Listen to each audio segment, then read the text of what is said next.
Hey, and welcome to Life in DNA with Amanda Renee. If you like this video, please hit the like button and subscribe to my channel so that you can see more videos. But let's get started.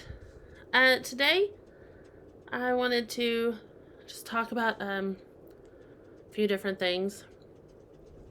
Let's see, it's Christmas time, there's a lot going on. And I had a virtual appointment with my doctor today, so kind of have a health update also. So yeah, I'm still doing a bunch of research trying to figure out exactly what I'm going to do for my Hashimoto's. I am finally, after several years, fed up with feeling like this, and I am ready to do something about it. And I'm scared because I'm not great with drastic changes, especially with what I eat. But something's got to change. I've been listening to a lot of Trim Healthy Mama podcasts. I used to do that plan. I've done it off and on over the past, I don't know, probably 10, 13 years. And and I've also been listening to Dr. Heather Stone. She has a thyroid masterclass that she does a few times a year. I've listened to it once before, but she cuts out a lot of food groups, and I just don't know if I'm ready to completely jump on that. She also offers testing if you can have an address available in one of the states that she's licensed in and have the amount of money that it takes to do the tests, which it's cheaper through her than it would be on your own. So if you have Hashimoto's or thyroid issues, she would be one to look up and look into. She's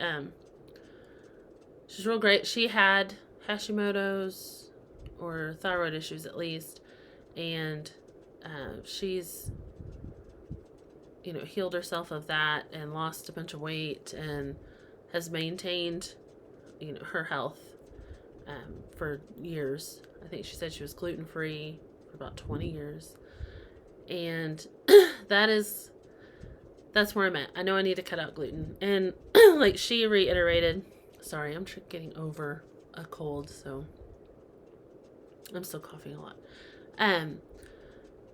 She said she had to finally get it through her head that gluten for her, in her mind, would be the same as rat poison in order for her to quit feeling sorry for herself that she couldn't eat certain things.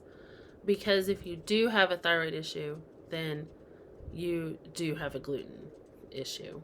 You might not have, celiac disease or anything like that, but you do have a sensitivity to gluten if you have a thyroid. And everybody has told me that. I've heard that a million times since I've found out that I have Hashimoto's, and I've tried before to cut it out. It's just really hard. Like I said, I am a homeschool mom. I have a lot going on. Matter of fact, I was overwhelming myself today just thinking about my schedule, and we're taking December off of school, so that's not even counting school. My schedule is stressing me out, and so adding on worrying about food and being stuck in the kitchen, because a lot of times when you change your diet, you can't just quickly grab something. You have to cook it or have it made ahead. And so that's where I'm at right now. I'm rereading my Trim Healthy Mama plan book, and I am starting a meal plan and a grocery list so that I can kind of set myself up for success instead of getting behind and stressing out and running out of time.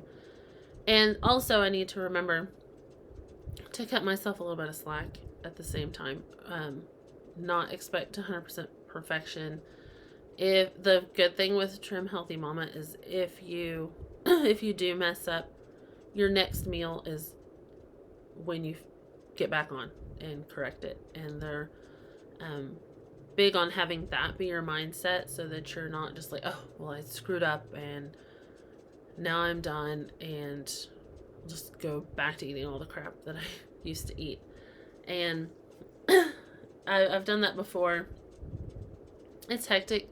I'm hoping that now that the kids are older, because they were young the last few times that I've tried it, and I'm hoping that now that they're older, I can have a little more time to do this. My daughter actually wants to do it with me mostly, and I'm gonna have to cut myself slack on the weekends, especially Sunday. Maybe not so much on Saturday, but Sunday, like I said, I work at my church. I'm exhausted and starving by the time I get out of there. And yeah, so I will cut myself some slack, but try to find a healthier, quick option on Sundays when I grab lunch for everybody. But after watching Dr. Heather's masterclass and, rereading the Trim Healthy Mama, I just realized how much I need to do this.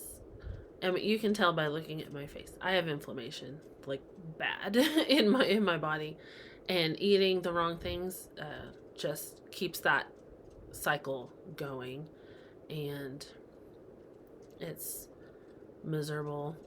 It's not fun. I have no energy. That was the thing that I was reiterating to my doctor today. We got my labs back, and like I said last week, my antibodies were up, my TSH was up instead of down. The rest of my numbers were okay, but those two things are what cause you to feel like crap, and I'm tired of feeling like that. I really need energy. I go my entire day feeling like I push myself for every little thing that I do because I have no energy whatsoever. So every single thing that I have, and my days are pretty much packed with things. I'm not always necessarily up doing something strenuous, but I am constantly doing something. And it's getting where it's really hard. While watching the Trim Healthy Mama videos, they had recommended, because they've had thyroid issues, and they said that on top of their thyroid medication, they take a T3 pill. And I asked my doctor about that, and she said, yeah, that might help you. So I am going to go pick that up tonight after the kids practice for their Christmas program. I'm going to leave them at church, and I am going to run and pick that up, and I am praying that helps me, because, tomorrow I have a busy schedule too, so it would be really great if I could have some more energy doing that. Also, with watching the masterclass and going back and doing the homework my doctor had told me about like a long time ago, and I haven't finished, but I was looking at Dr. Wentz's Hashimoto's Root Cause book, and looking at the testing that she recommends, because the big thing with Hashimoto's is everyone gives you supplements, you get on thyroid medication, you're just putting a band-aid on it. It's not getting to the root cause of the problem, and until you figure out what that is and address that, then all you're doing is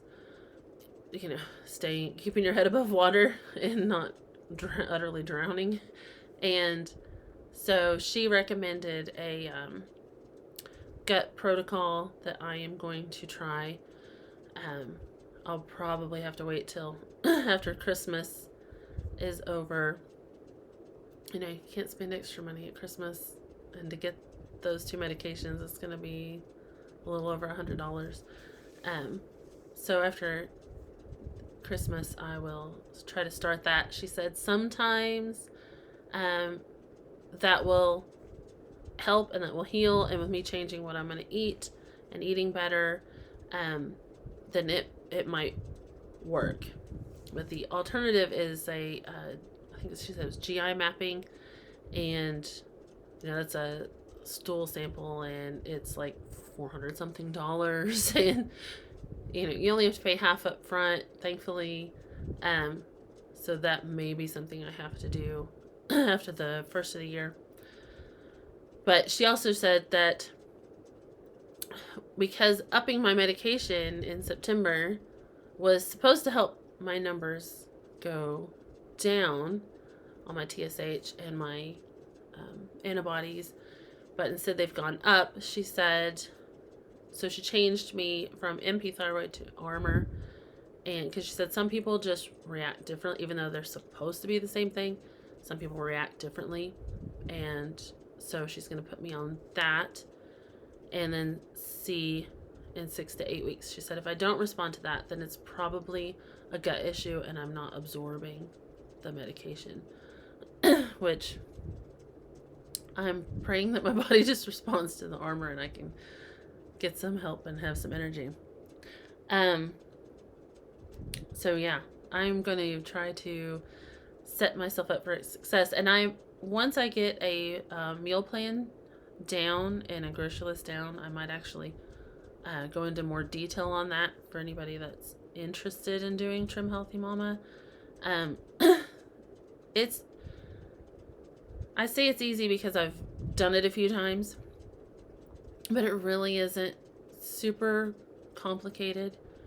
You just have to learn what is a fat and what's a good carb, and then keep them separate. And the big thing there is no white flour. But that's what I need because I have to go gluten-free, and it's very easy to go gluten-free on this plan. Like, they have a lot of bread recipes, and they even have a baking blend that I've just bought a new package of recently because I knew I was going to be starting this. And you can make little breads that will be on plan to get you through. And I actually like the taste of that. They have one called Bread in a Mug, and when you first make it, it looks really gross. But if you cut it in slices and toast it, it's really good. And you're allowed to put butter on it if you're having a meal with fats in it. And usually I make it to go with eggs and bacon. So that would be a fats meal. And it's actually really good because it's made with flaxseed flour and almond flour. And so you kind of get the toasted nut flavor when you toast it. So it's really good. So I might go into more detail on that on another podcast when I get that nailed down. I'm hoping to get to do that and get started. And I'm going to really, they have what's called a drive-through Sue in their book, which is one of the sisters. She is more that, which is, I don't have time to sit there and make my own bread all the time. I don't have time to be in the kitchen and cooking constantly. And so there's little tweaks you can do and just things to make it easier. So once I get that down, I will probably go into more detail about that. The other thing I wanted to talk about was,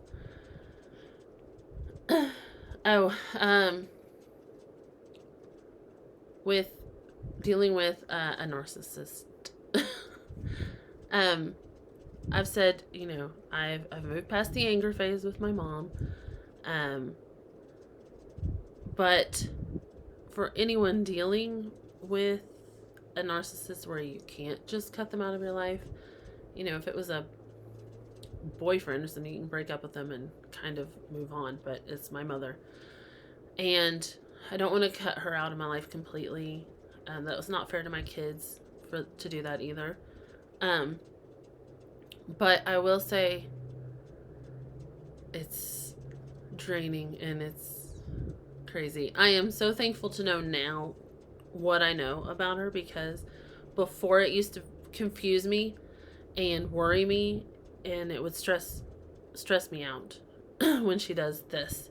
I went over to her house last month sometime, and she was definitely love bombing, like acting nicey nicey and all great, and oh, here's some money to buy a pair of shoes, and well, I appreciate that. That's great.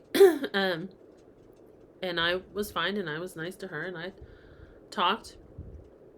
Um, but she still had the backhanded comments. I mentioned that in a past episode, but since then, that didn't work, and it didn't pull me in like she wanted, or she thinks that it did. I'm not sure which, but she kind of flipped a switch, and the other day called me. I'm not going to go into details because it's not my story to tell, but we haven't talked to my mother-in-law in over a decade, or about a decade, and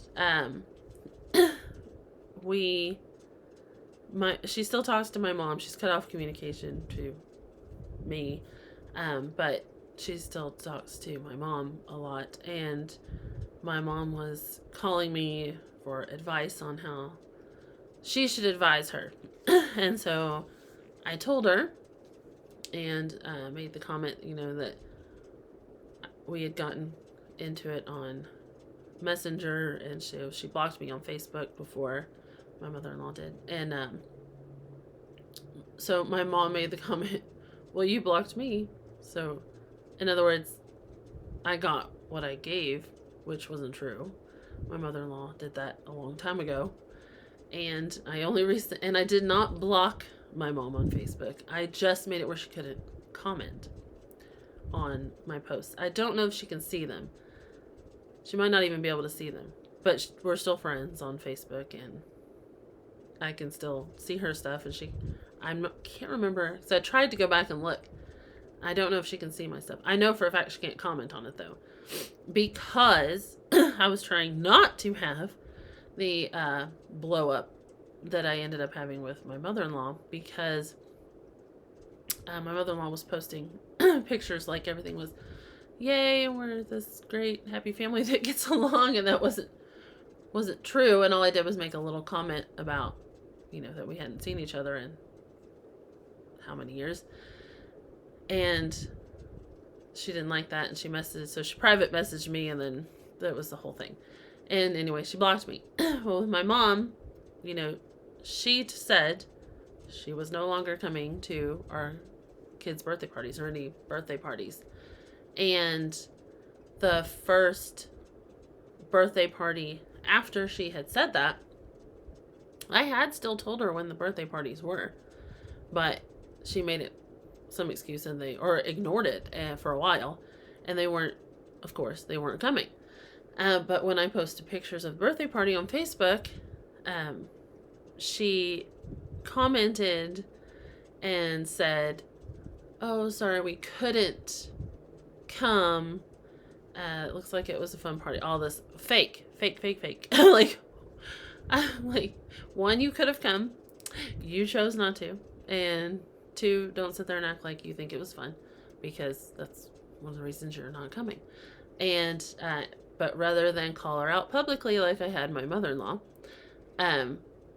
I just blocked her from being able to comment.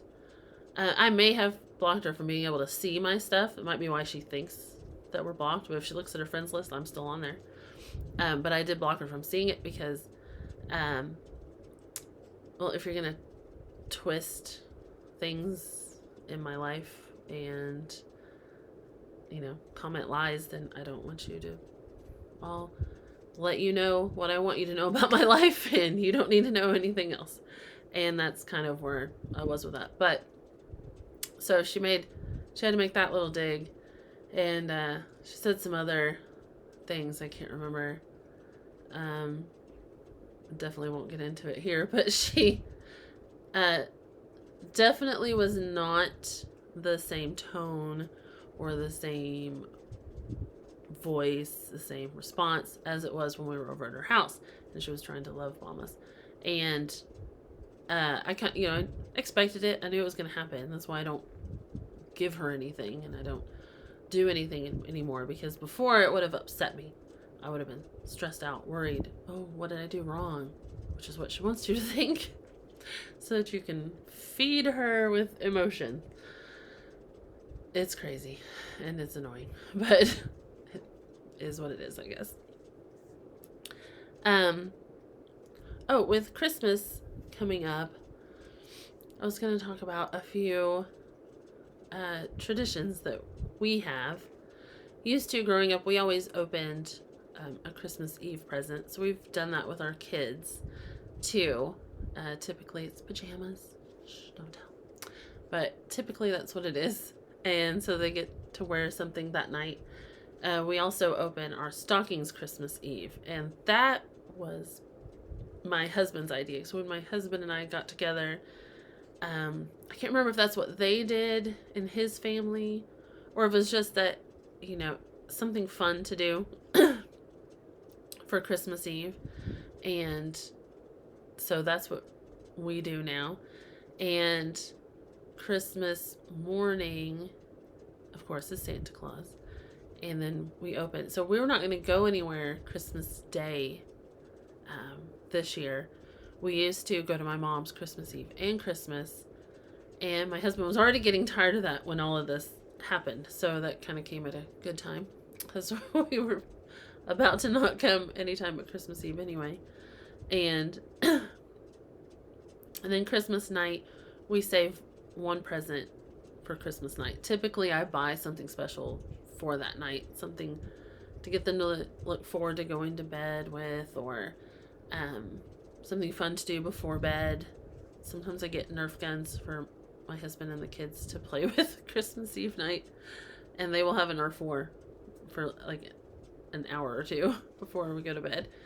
But we try to do something like that, because my husband and I both used to get really depressed Christmas night. So like the whole day was fun, the build up of months of planning for Christmas, and then there's a letdown, kind of a depressing letdown on Christmas night.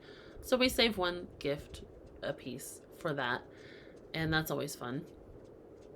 And I make there's a raspberry pastry dish that you can shape to look like a candy cane. I always make that for breakfast on Christmas morning. At my mom's house, let me tell you, my mom is very fun for kids on some occasions, because she acts like a kid on a lot of occasions. But Christmas, and this is probably gonna sound strange, but Christmas, they live out in the country. There's fields all around them. There's usually cows in some of the fields, but they also have 2 donkeys. And so for, I don't know how many years, probably decades now, we go out and we sing Christmas carols to the cows and the donkeys. The kids love it. You're just out there, sometimes you're freezing cold and you only sing a couple of songs. But when my grandparents were alive, I loved that. My grandma would stay inside typically, especially when she got older, because she was really thin and she would get really cold real fast. But she would go to wherever we were and look out the door where there's a candle in the window, and she would peek out and wave to us and listen to us sing. And so we would sing to her, and I do miss getting to do that. But the kids love getting to go out and do that, and seeing my mom's place all decorated for Christmas. And my brother has a barn, and they'll go out and get hot cocoa and candy canes and stuff like that. And so they have a blast. So this year we'll have to do that the day before Christmas Eve, because Christmas Eve is on a Sunday this year, which is better than Christmas being on Sunday. Oh my goodness, pulling the kids away from their presents last year to go to church was hard. But because I didn't want to skip Christmas, the whole reason for Christmas is the birth of Jesus. So it would be pretty bad to miss church on Christmas if you had that chance. So we went, but it was really hard to pull the kids away. So So that's all I had today. I am going to talk soon about some of the books that I'm reading right now. And I might do this like once a month, once every couple of months, depending on how fast I get to read these books. Because I usually have 4 or 5 books going at one time. And that's crazy, I know. But like I have one book I read when my son's at jiu-jitsu. One I usually only get to read on the weekends because I'm trying to go to bed early and trying to get sleepy early so I can get up and go get ready for church. One I read on my iPad at night, and sometimes there's 1 or 2 others. You know, always the health books on top of everything else. And so I will be talking about those. 2 of them actually are historic. No, wait, they're all 3 historical. Imagine that. One has to do with one of my ancestors. One is something I got interested in because of my cousin's wife, and I've been studying that. So the second one is actually related to that one. So I might go into details about that next week. I need to hurry up and finish those because I asked for a few books for Christmas, and judging by the shape of some of the packages, I may have gotten 1 or 2 of them. So I need to hurry up and wrap up those books. So I'll probably talk about those and maybe continue doing that once every little while if y'all are interested in it. I have not had time to do any ancestry research lately. I have just been so busy. Not only that, but with nobody answering me back on my messages, I have kind of hit some brick walls, and I haven't had the time to spend trying to push through them. And my husband had some new matches show up on 23andMe. I need to get back and see if anybody's messaged me back. But 23andMe had that data breach, and so they have shut down the shared ancestors or shared matches list, and so there's not a whole lot of research I can do on there right now. But I will get back. I go through phases. If I hit a brick wall, sometimes I get frustrated and I take a little time off, especially if I get busy. But I will be back on there, and I will talk about what I'm finding as soon as I find something. So yeah, I hope you enjoyed this video. I will, like I said, be back next Thursday and talk about the books I'm reading. And if you, sorry, had an alarm for supper I need to go fix. If you like this video, please click the like button and subscribe to my channel if you want to hear more about the things that I have going on. I'd appreciate that. And I will talk to y'all next week. Bye.